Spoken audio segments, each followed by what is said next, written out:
Assalamualaikum warahmatullahi wabarakatuh. Halo teman-teman semuanya. Kami dari kelompok 7 akan membahas mengenai terapi gen menjadi solusi penyakit genetik dalam ilmu rekayasa genetika, di mana anggota kelompok 7 terdiri dari saya sendiri, Anissa Rohma, Eli Setiawati, Hafiz Maulana Fajar, dan Laila Amalia Susanti. Mengatakan tentang penyakit genetik, ternyata di Indonesia ini ada lebih dari 6.000 bayi yang baru dilahirkan itu mengalami penyakit genetik. Nah, teman-teman pasti penasaran kan ya, apa sih penyakit genetik itu? Lalu jenisnya ini seperti apa sih? Nah, terus dampak dari si penyakit genetik ini apa? Dan solusi untuk penyakit genetik ini seperti apa? Teman-teman pasti penasaran kan? Agar tidak penasaran lagi, yuk simak videonya. Apa itu penyakit genetik? Penyakit genetik adalah penyakit yang disebabkan oleh kelainan genetik yang diturunkan dari orang tua ke anaknya. Jadi dapat disimpulkan ya teman-teman, penyakit genetik ini bukan termasuk ke dalam penyakit yang menular, tapi penyakit genetik ini penyakit yang diturunkan gitu dari orang tua ke anaknya. Nah, makanya disebut juga dengan penyakit genetik atau disebut juga dengan kelainan genetik. Apa aja sih jenis penyakit genetik? Rekan penyebabnya, penyakit genetik ini terbagi menjadi 4 teman-teman. Nah, yang pertama itu ada pewarisan allele resesif autosomal. Nah, contohnya itu ada albino, terus ada anemia sel sabit. Nah, yang kedua itu ada pewarisan allele dominan autosomal. Nah, contohnya itu ada polidaktili. Yang ketiga ada allele resesif yang terpaut kromosom X. Contohnya itu ada buta warna dan hemofilia, dan yang keempat itu ada terpaut kromosom Y atau pada laki-laki. Nah, contohnya itu hipertrikosis. Tapi teman-teman, di video kali ini kelompok kami hanya akan membahas 2 penyakit genetik saja. Yang pertama yaitu ada anemia sel sabit dan yang kedua ada hemofilia. Untuk lebih jelasnya, yuk simak videonya.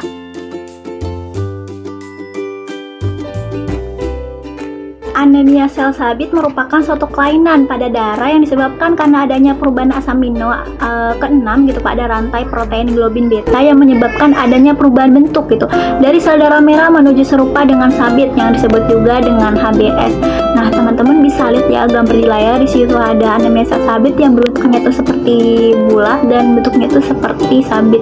Jadi anemia sel sabit ini disebabkan gitu oleh adanya mutasi rantai gen beta globin sehingga membentuk hemoglobin sabit atau HBS. Anemia sel sabit terjadi karena mutasi gen yang turun-temurun dari kedua orang tuanya. Jadi penyakit anemia sel sabit ini bisa muncul yaitu ketika kedua orang tuanya ini mengalami anemia sel sabit. Jadi jika salah satu pihak saja yang mempunyai penyakit anemia sel sabit dan yang lainnya ini hanya sebagai pembawa, maka 50% anaknya itu akan mengalami anemia sel sabit dan 50% ini sebagai pembawa. Nah, untuk lebih jelasnya teman-teman bisa lihat ya gambar di layar.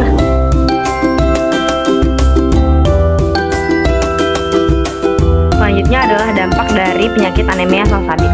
Pada anemia sel sabit, sel-sel darah merah itu nantinya akan terbentuk seperti gambar bulan sabit, tidak berbentuk bulat dan akan menjadi kaku juga lengket sehingga tidak bisa mengalir dengan lancar dalam pembuluh darah. Akibatnya aliran darah pun akan melambat bahkan nantinya akan terhenti dan tubuh pun akan kekurangan asupan oksigen yang seharusnya dihantarkan oleh sel darah merah. Dampak yang dirasakan oleh penderita dari penyakit anemia sel sabit ini yaitu pembekakan tangan dan juga kaki, penyumbatan aliran darah, dan menyebabkan lengan serta tungkai itu menjadi bengkak dan juga nyeri. Selain itu juga nantinya akan mengalami gangguan penglihatan seperti penglihatan itu akan menjadi kabur akibat dari aliran darah di dalam mata. Pada beberapa kasus terhambatnya aliran darah di bagian mata ini bahkan dapat menyebabkan kebutaan permanen. Anemia sel sabit dapat juga merusak organ limpa yang memiliki peran besar dalam melawan infeksi. Nah, oleh karena itu, penderita anemia sel sabit ini cenderung lebih rentan terkena infeksi, mulai dari yang ringan seperti penyakit pilek biasa hingga yang lebih serius seperti pneumonia.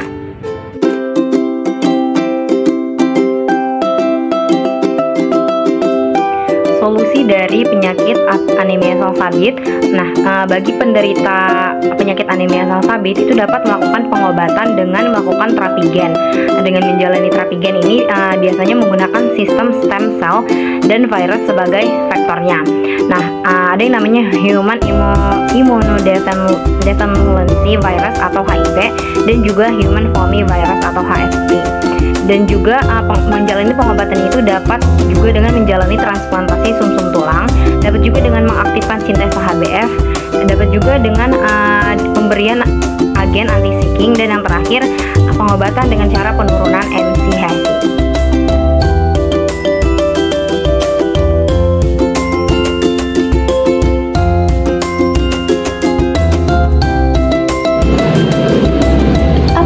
Hemofilia.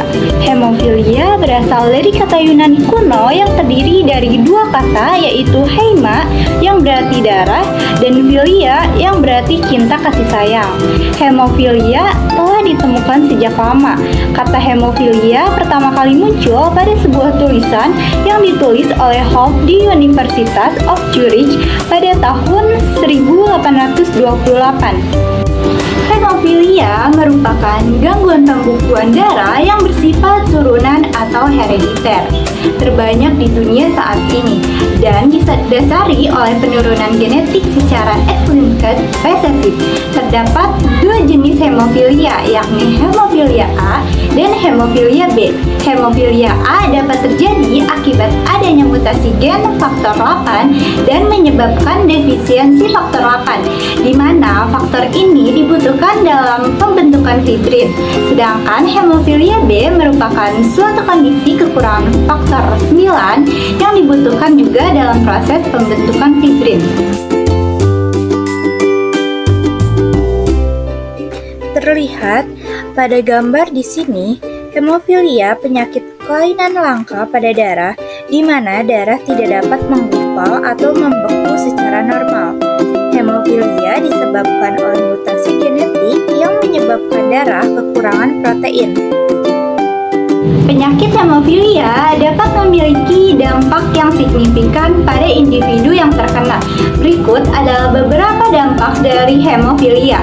Pertama, ada pendarahan yang berkepanjangan. Salah satu dampak utama hemofilia adalah pendarahan yang berlangsung lebih lama dari biasanya setelah cedera atau operasi. Penderita hemofilia rentan mengalami pendarahan internal atau eksternal yang sulit untuk dihentikan.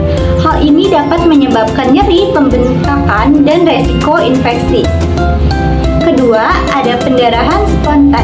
Penderita hemofilia juga dapat mengalami pendarahan spontan tanpa adanya cedera yang jelas. Pendarahan ini dapat terjadi di dalam sendi-sendi, otot-otot, atau organ dalam tanpa sebab yang diketahui. Pendarahan spontan yang berulang dapat menyebabkan kerusakan permanen pada sendi dan organ vital. Ketiga, ada pembengkakan sendi. Pendarahan yang berulang di dalam sendi dapat menyebabkan pembengkakan nyeri dan keterbatasan gerakan. Jika tidak diobati dengan baik, hal ini dapat mengakibatkan kerusakan permanen pada sendi dan mengganggu fungsi normal. Gangguan fisik dan keempat, ada gangguan fisik dan kualitas hidup. Hemofilia dapat membatasi aktivitas fisik penderita, mempengaruhi partisipasi dalam olahraga dan kegiatan fisik lainnya. Hal ini dapat berdampak pada kualitas hidup, terutama pada anak-anak yang mungkin merasa terbatas dalam kegiatan sehari-hari dan interaksi sosial. Terakhir, ada dampak emosional. Hemofilia juga dapat memiliki dampak emosional pada penderita dan keluarganya. Penderita hemofilia mungkin mengalami stres, kecemasan, depresi, atau rasa frustasi karena keterbatasan fisik dan perawatan yang berkelanjutan.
sehat dan mengurangi gejala anemia.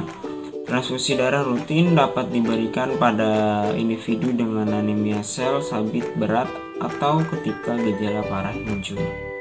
Solusi yang kedua yaitu dengan mengkonsumsi asam folat. Suplemen asam folat dapat membantu dalam produksi sel darah merah yang sehat. Mengkonsumsi asam folat secara teratur dapat membantu mengurangi keparahan anemia pada anemia sel sabit. Solusi yang ketiga yaitu dengan penanganan krisis. Krisis nyeri adalah komplikasi umum pada anemia sel sabit. Pengobatan krisis nyeri melibatkan manajemen nyeri dengan menggunakan obat penghilang rasa sakit dan juga istirahat yang cukup. Yang kedua yaitu ada penanganan solusi untuk penderita hemofilia. Solusi yang pertama yaitu dengan pengobatan jangka panjang. Pengobatan jangka panjang seperti profilaksis rutin diindikasikan untuk individu dengan hemofilia parah atau berulang pendarahan yang serius. Pemberian regular faktor koagulasi membantu mencegah pendarahan dan merawat secara proaktif kondisi hemofilia. Kemudian solusi yang kedua yaitu dengan dukungan psikososial. Dengan menyediakan dukungan psikososial seperti dukungan emosional, kelompok dukungan atau konseling dapat membantu individu dan keluarga menghadapi tantangan fisik dan emosional yang terkait dengan penyakit genetik ini.